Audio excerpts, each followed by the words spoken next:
All right, ain't no place like low place, and I'm live. Let me check my audio. Sorry for the quick pause right there, but had to get the image out the screen. YouTube doesn't want to monitor, whatever. You know, that's good enough audio. So look, YouTube don't want to monetize me, so trying to clean things up. Just a black screen until I want to cut my camera back on. Well, honestly, till I want to set my camera back up because it's not set up right now. And I'm just going live, and it's more like commentary, boxing talk. Well, not more like it 100% is commentary and boxing talk. But I'm going to ask that you hit the thumbs up and support the channel when you come into the building. Subscribe if you already had, and also hit the bell icon. Next time that I go live, you'll get notifications, and probably every time in the future. I greatly appreciate that. You can share the video with your friends on social media and all throughout the World Wide Web where you talk boxing and sports. I appreciate that as well. Let's get to the title of the video. Crawford-Khan, Canelo-Jacobs. Like I said, my title says it's a tricky battle of what I believe to be inconsistent fighters. Both fights. Both men carry their own inconsistencies, and maybe you look at it more. For Khan, you may say inconsistent is an understatement. For Canelo, you may be looking at me saying, low place, what the hell you mean? You may feel the same way about Terrence Crawford. You may agree with Danny Jacobs. I believe off the bat, people agree with me on Khan Jacobs. Off the bat, that Khan is beyond inconsistent and Jacobs is inconsistent. But it'll take some convincing with you with Crawford and Canelo. So let's start with the A sides of the fight and the people who will take the most convincing, because I don't plan to be here very long. Crawford, he has been undisputed champion. He is a champ in 3 different divisions, a titleist in 2 different divisions. Well, he's a unified champion in 2 different divisions, undisputed in 1 division, and he's now a titleist at 147 pounds. Okay, it's a difference to me. If you're the lineal champ, you're the champion in the division. You got a belt, you're a titleist. There's no lineal champ at 47 right now. Hasn't been since Floyd Mayweather retired. Not lineage all around the board. But the inconsistencies, I'll go to vague real quick. You see this guy at 135 losing rounds. You've seen him at 140 pounds losing rounds. You've seen him at 147 pounds losing rounds. You've seen Terrence Crawford at times look aggressive. You've seen him at times look like the weaker fighter in the ring. You've seen him sort of on his bike, just refusing to perform in ways. And I believe in that performance I'm talking about right there is the post-star where he was on his bike. I believe he did that to show, to mask those inconsistencies that we have further seen and we've seen earlier. Benavidez fight, inconsistencies. The man just, he can't really effectively come forward without getting hit in the face. He took a lot of jabs. He's not good when range isn't on his side. And that's what we've seen in the Gamboa fight. His adjustment was, okay, change the southpaw, get my right hand out in front, and you drop your hands and you have to close a lot more distance than me. So I hit you with a right hook. That was a simple adjustment. But what we saw earlier than that, he had inconsistencies in the early rounds. He couldn't manage the range. The Molina fight, he looked physically weak. He looked like a weak fighter, and that John Molina was pushing him where he wanted to push him, took him where he wanted to take him. Now you can argue and say Terrence Crawford got the knockout. That's not what this is about. I'm not saying end games are not the end all and be all in boxing when I'm really assessing a fighter. Okay, if you've been here long enough, you know that. And if you've been a boxing fan long enough, you know that the end game is important to the Hall of Fame, I guess, but I'm not the Hall of Fame. I'm the Hall of Low. I'm low place. And I'm seeing Terrence Crawford and I'm saying In that fight with Molina, you're getting pushed around the ring. The ring is being determined. You're really never pushing Molina back. When Molina gets close, you're refusing to show an inside game. You're refusing to defend yourself without holding and bringing the referee to the equation a lot of the time.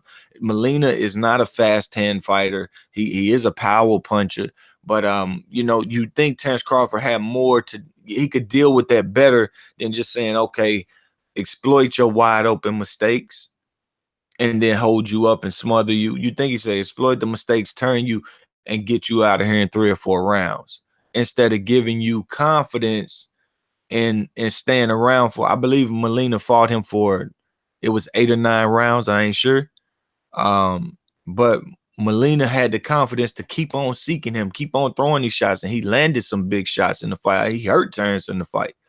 Okay, you saw some of that with Jeff Horn too, getting pushed around the ring, needing to hold, even when Jeff Horn's drained a bit. So, you know, I think there's a lot of inconsistencies there with Terence Crawford. I think he's at his best when you walk onto him, but even at that point, he's vulnerable because his defense isn't tight as it needs to be, and he's looking for more than one counter.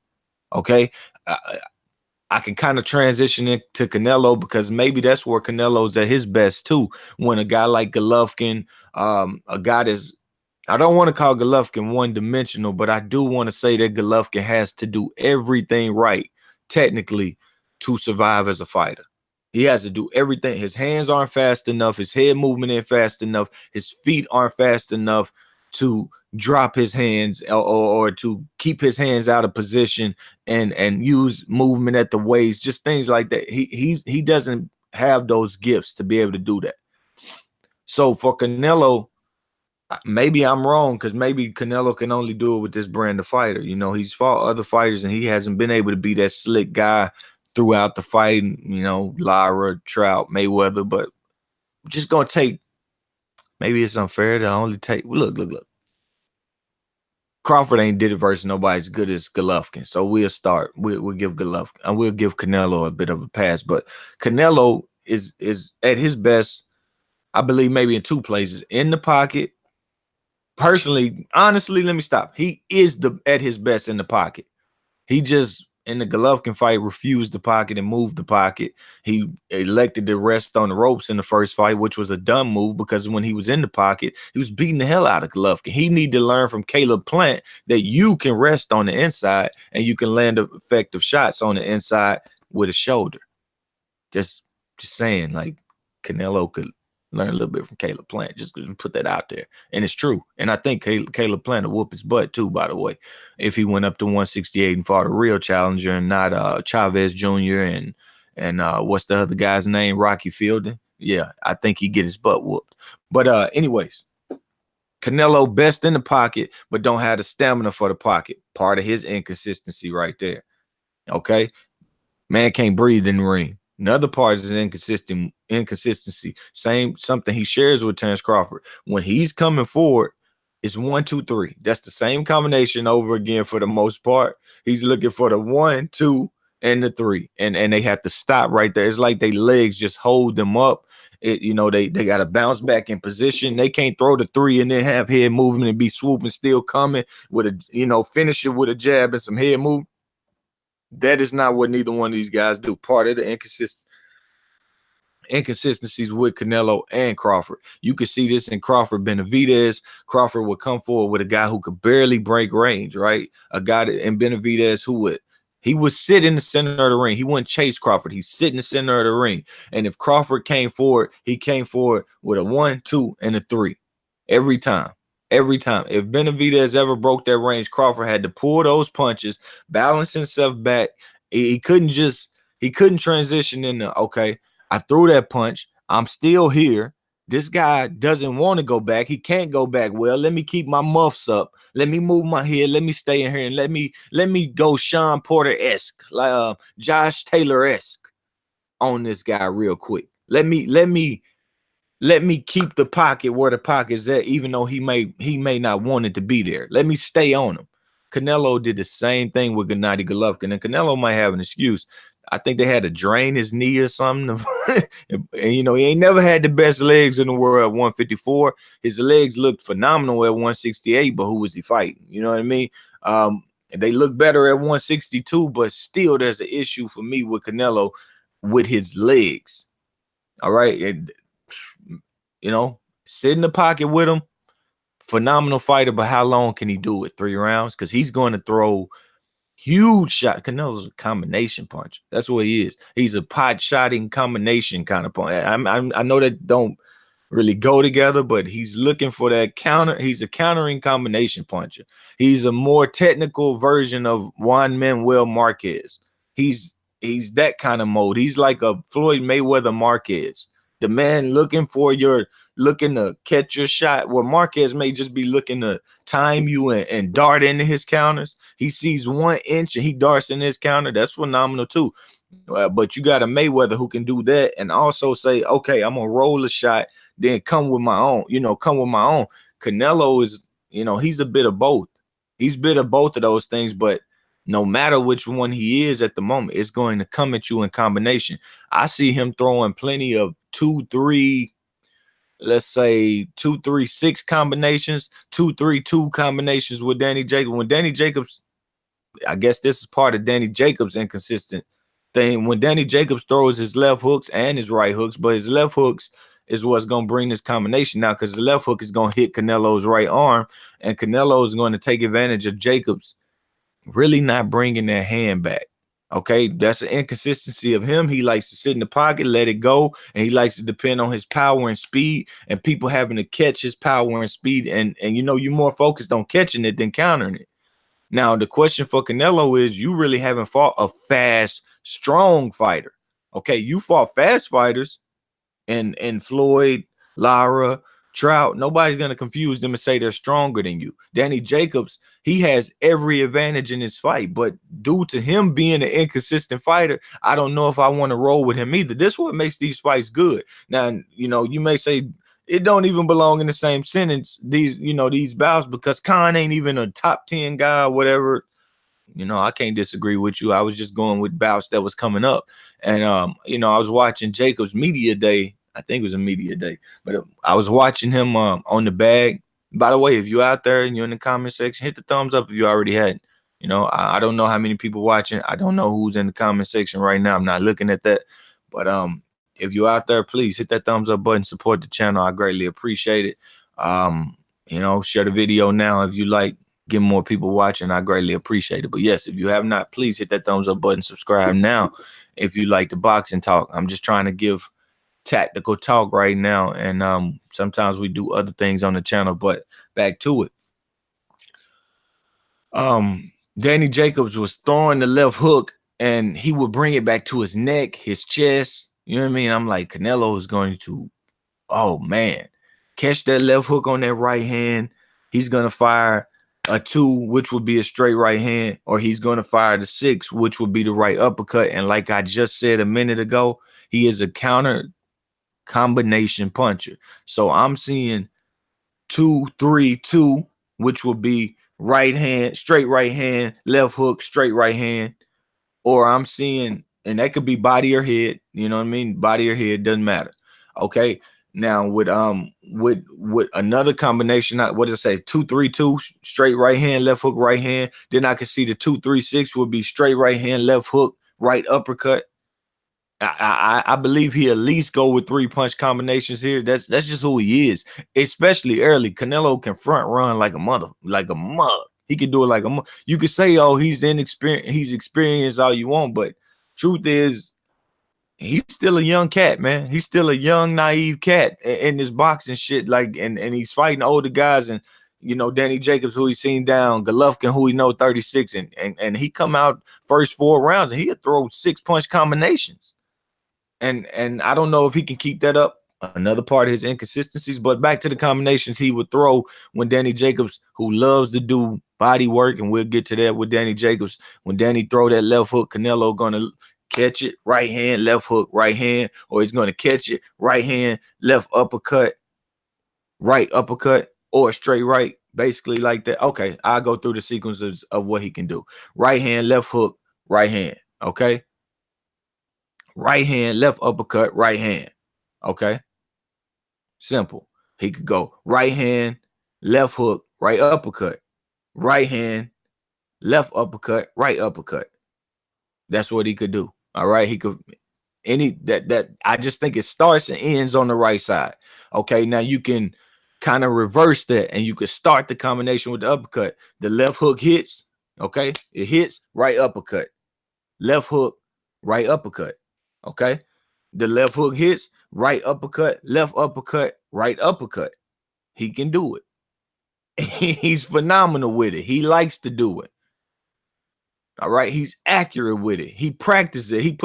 They put them damn swimming things in there with him, those noodles, and he loves to throw combinations and explode and try to hurt people with combinations, get his respect. Okay, what else could he do? Left hook hits to Danny Jacobs. He doesn't bring it back. Right uppercut, left hook, straight right. Right? Left hook hits, right uppercut, left uppercut, straight right. Canelo's capable of all of that. And like I was saying, the inconsistency of Danny Jacobs will lead to that if he elects to fight in the pocket. Because he likes to go to the body. And I think it's because he's a little inaccurate to the head. Just my opinion. Like I've watched him fight a lot. He gets slappy. You know, a lot of his punches come at the same speed. You know, his jab is really not a deterrent to anybody, but his body work, some of the fights has been, I would say, I wouldn't say phenomenal, but he's committed to the body more than Golovkin. This would be a time where Canelo is facing somebody actually committed to a body attack, who's stronger than him and who's maybe faster than him, if not just as fast in overall body speed. You know, not hand speed alone, but he has good hand speed. He has good foot speed. If he want to turn his body off and get somewhere else, he's not horrible at that either. But Danny Jacobs, inconsistencies in him. So where do we get Canelo? Okay, he likes to pocket fight, but how long can he do it? Okay, and when he's tired, you know, he rests along the ropes. Danny could keep him on the end of a jab, but inconsistencies with Danny, he may not work well with that jab. You really never seen, to me, I've never seen him control situations with his jab, which led to hard fights with Selecki, Derevyanchenko, and others. What else with Canelo? Yeah, that's kind of it. That's kind of it. His stamina is his biggest problem. Also, his legs, and Danny tried to say he's going to exploit that. But the thing is, Canelo has something that is very consistent about his legs. If you fucking run from him, you ain't going to get the cards. If you run from him and you ain't Floyd Mayweather, the consistency comes outside the ring. I don't want to touch on that, but that's just a fact. It ain't a fact, but it's a strong opinion of many. All right, strong opinion of many. All right, did nobody see no 117, 111 and no Lara bout? People weren't having it. But anyways, and that ain't his only one, but I don't want to seem like one is gonna scar you for life. Canelo do this. He do this, son. He do this. But Danny Jacobs' inconsistencies. He try to show too many looks. He tried to cross his guard. He's trying to shoulder roll. He's trying to just take a little bit of off punches instead of actually getting missed by punches altogether. And that's happening because he's trying to show too many damn looks. Next thing you know, he want to switch southpaw. What have you mastered, though? They said about Badu Jack, he does everything right. That I would want to be that person than a person that does everything at a Danny Jacobs sometimes does everything at a B- level. And that's what causes his performances to suffer versus a Selecki, who may be a B- fighter or a B fighter. Okay, maybe he does it at a B level. He does certain things at a B- level and certain things at a B+ level, but that's making him top out at a B performance. Next thing you know, he wants to lead the pocket, be on his bike, but it's sort of like Lamont Peterson with Danny Garcia. You're not landing effective punches while on the back foot. Like some of these fighters we see, Adrian Broner want to move around the ring with Pacquiao, but are you really landing fight-changing or scorecard-changing punches? Nope.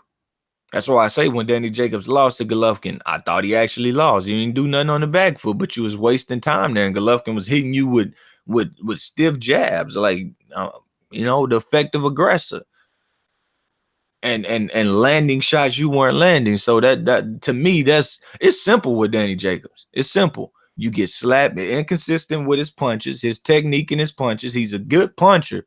He has suddenness in his shots, and I think he has power in his shots. Sometimes he doesn't shorten the shot up, and that leads to him being slappy. Other times he just gets sped up and he gets slappy. All right. I believe it's because of his chin. He's been down a few times, been rocked a few times. He said, shit, I need to get in this exchange and slap this shit out and get my ass out the way, hands back, or whatever I need to do. Okay. He drops his hands. All right. Doesn't move his head as well. It's basic with him. To me, it's very basic. Too many looks. And he said it. He's like, I'm still finding myself as a fighter. Like I did a video about this where him and Charlo were beefing. I was like, look, man, this dude, he's glorifying Charlo. Charlo is performing better than he is, and he would like to be performing like that. But he's admitting he just can't find himself as a fighter yet. And the reason I believe it is you try and give too many different looks, bro. You want 1 minute you want to be Joe Frazier, next minute you want to be Floyd Mayweather, Canelo. You know what I mean? Next minute you want to be Terrence Crawford versus Post Stall, and you're not perfecting any of these. You're not acing any of these. And that has led to Danny Jacobs being on the bad end of not a bad end, but the rifle end. But bad for him. He didn't want to be there. He's been on the rifle end of a decision loss to Gennady Golovkin, and he's been on the knockout loss end to Dmitry Pirog. Just trying to show too much, trying to be too much. Now, that wasn't the issue with the Dmitry fight. Dmitry was just better. Danny just couldn't fuck with him. The boy was just better. He knew his game plan. Like I just spoke about Terrence Crawford, who throws a punch 1, 2, 3 while he's coming forward, and he can't do no more than that. Dmitry Pirog could come forward even without the punch. Even without the punch, he's got his head down. He's like Amir Khan. He's like Chris Algieri with Amir Khan. He's moving his head. He's taking them steps. He's cutting that ring down. Hell, if he throws a 1, 2, 3, he continues to expand his game towards you. All right. He's on that. Danny Jacobs had no clue. Now, if Canelo can do this to Danny Jacobs, that's a question, because we got to ask, do you got Dmitry Pirog's stamina to do those things? Because Pirog, you got to be in great conditioning to slip that head, drop that level, bend those knees, catch a punch, parry a punch, fire back, stay there. And you got to be in tip-top shape. I'm talking about them damn hamstrings gonna be burning. Them damn what's the ass cheek muscle? Let's just say the ass cheek muscle gonna be burning. Okay, thighs gonna get to burning, calves get to burning. Boy, it's rough like that. It's rough like that, but it's one of the most beautiful styles, because you like, yo, this dude, damn. Because I can respect everything that's burning on him. Like I just said, everything burning except for his gonorrhea. Everything burning except for the man gonorrhea. And he's still coming to get it with great skills. That shit be crazy. And it's not a lot of people that can do that. Josh Taylor can do that today. Would I say Leo fights like that, or would I just say Leo is sort of... Nah, I don't know. I ain't studied Leo in a long time. I won't go there. Josh Taylor, Pirog was one. Who fights like that today? Roman Gonzalez a little bit, but he needs a little more speed with it. You know what I mean? A little more speed with it. Who else? I mean, Canelo was sort of like that with in his last fight with Rocky Fielding, but it was just Rocky Fielding, so. And I really don't recall that. I haven't studied that either. Did I talk about Khan's inconsistencies yet? Or do I need to? Look, people say, I mean, like I said, for Khan, it's bigger than inconsistent.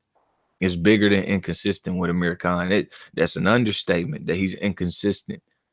It's more, and you really can't put your hand on it. You can point to the chin and the chin alone, but it ain't even just that. Maybe it is just that. Maybe he's so scared to get knocked out again that everything just falls apart after the first whisker is hit. You know what I mean? So maybe it is. Maybe it is. But even from times where he hasn't got hurt yet, you know, he keeps his hands low. He doesn't have a very tight high guard. He's not a physically strong fighter. He has arm punches a lot. You know what I'm saying? His movement sometimes is a bit uneducated. You know what I mean? Just moving because they told him you don't need to stay still. You know what I mean? You need to be thinking about what you're doing, how you're going about it. It's a lot with Amir Khan. It is a lot. They say, well, he's never lost to a pure boxer. Well, you don't have to be a pure boxer to beat him. So that's probably why. He's been in the ring with pure boxers like Algeria. And Algeria said, you know what? Fuck pure boxing you. You don't demand me to pure box you. You can't command me to fight no way. You know what I mean? So another inconsistency with Crawford. His ring IQ. I forgot about that. I'm sorry. Go back to that. I don't trust Crawford's ring IQ. All of this, he makes adjustments. He's making these adjustments because he's getting it wrong at first. You know what I mean? Sometimes he never makes the adjustment. Sometimes it's just the opponent isn't good enough to stay in there with him. All right. And if it is an adjustment, I mean, with Benavidez, he said, I seen that right uppercut all night long, but it took you 11 rounds to get the knockout. I recall that. I recall him saying that. It took you 11 rounds to get the knockout. A guy with one leg. But the real adjustment should have been that, you know, Benavidez does not fight well with people on his chest. So you should have been fighting him the way I said Algeria was fighting Khan, the way Pirog was fighting Jacobs, the way Denis Shafikov fights. That's another one. Denis Shafikov coming to get it. Lomachenko. Why the hell am I not thinking about him? Lomachenko's coming to get it. Slip, parry, all that. You know what I mean? Slip, parry, catch it with the elbow, up jab on your ass. That's Lomachenko is phenomenal.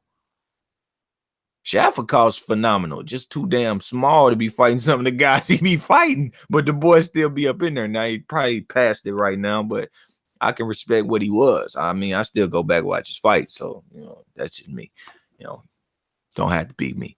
Yeah, so I feel like I covered all this enough. You know what I mean? And tricky battles, man. They are some tricky battles. Amir Khan can beat Terence Crawford. He can.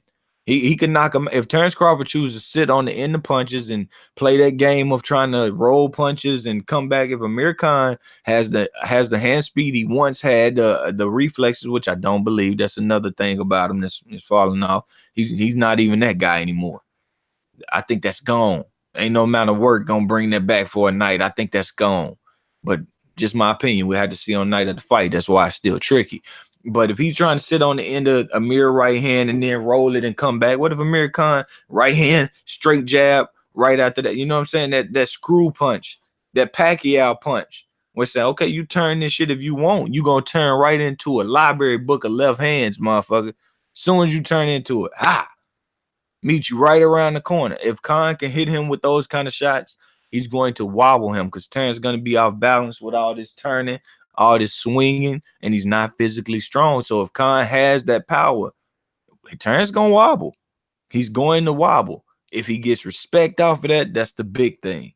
That'll be the big thing for Amir Khan. Can you get respect off of punches like that and you start to determine the pace of the fight? But that's another inconsistency of Amir Khan. He don't know what pace mean. He don't know what the hell pace and space mean. So I definitely favor Crawford. I don't know who I favor in Canelo-Jacobs. I mean, when I first heard about the fight, I just said Jacobs way too inconsistent. It just he just don't got it. He's just not that guy. But trying to be more in the middle on it, trying to really take in the fight and enjoy the fight as a boxing fan, he can beat Canelo. He can. I almost want to favor him. Then again, I don't. Then again, I don't want to favor Canelo because Canelo's never won nothing clean. Canelo is overhyped. I like every one of these guys have suffered from the word overhyped. Khan more than any of them, of course. But Terence Crawford's overhyped. Canelo's overhyped. Jacobs as well. At this point, he wasn't at one point, but now he's gotten here, and it's like I went life and death with the overhyped Golovkin. Put me in the overhyped category too. It's like, man, they all suffer from this. And that's why I just see these battles can play out anyway. I mean, both of these fights could end 7-5. Both of them could end in knockouts. It's just I'm gonna watch both fights. Put it like that. Put it like that. I'll be intrigued, but not because I feel like I'm watching the greatest fighters. They're like, I'm a boxing fan. I'm getting what I'm getting, and sometimes inconsistencies and issues with your style. That's what makes the fight great. That's what makes it worth watching. So I hope y'all enjoyed this video, man. Try to give it to y'all my boxing breakdowns. You know what I mean? What I see. But like I said, when you watch that Canelo-Jacobs fight, watch out for the 2-3-2s, combinations, the right, the 2-5-6. Watch out for that combination from Canelo. Watch out for the 6-5-6 or the 6-5-2 or the 6-3-6 or the 2-3-6. Watch out for those combinations. Them combinations starting with the right hand, going to the left, but coming back to the right. You know what I mean? Watch out for them. Canelo, or maybe just watch out for Canelo with the 2-1. It's gonna start with the right. If he perfects that, he could, you know what I'm saying, get it all the respect in the world without wasting so much stamina, because he's not getting knockouts and knockdowns on these, 2-3-2 punch combination, but he's draining all kind of energy. But if he does have a nice little right jab, so catch with the right hand, fire with the right hand, have that left hand right there, and the quickest way to a target is that straight line, just 2-1. I think he hit Danny Jacobs with that all night. I think he get his respect with that all night. Yep. And then if you want off of that 2-1, come on back with that right again. Straight lines, and he can do it. He can do it. He just put a lot of strain on his body, which leads to his bad stamina. Canelo put a whole lot of strain. That motherfucker trying to slip, and I'm like, damn, dude, you just use both obliques, both shoulders. You know what I'm saying? You torque both shots. Like, yeah, I know why you're tired. You know what I mean? Throw away some of that shit. You know what I mean? Throw away a little bit of that, but it's fun while it lasts. But like I said, the inconsistencies, the stamina, that's what makes the good fights with him. That's what makes good fights. And that's what makes both him vulnerable. What I said about Jacobs, all the looks he's trying to give that he has not perfected.